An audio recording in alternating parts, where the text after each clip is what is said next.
Welcome to Blizzard Fire. We hope this video helps fire up your solution. In this video, I will explain how to use the Tacx Flux 2. First, let's get your trainer ready for action. Begin by carefully unpacking all components and attaching the two support legs for stability. Next, you will need to install your bike's cassette onto the trainer's freehub body. Then, securely mount your bicycle onto the trainer using either the quick release or through-axle skewer. Finally, connect the power adapter to the trainer and a power source.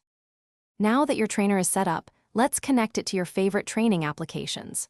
Start by downloading an app like Zwift, Trainer Road, or the Tacx Training app to your smartphone, tablet, or computer.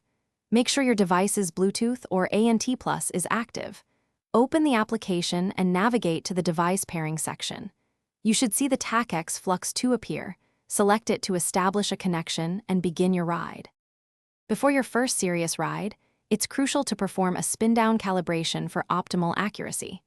Most training apps will guide you through the simple process, typically involving pedaling up to a certain speed and then coasting.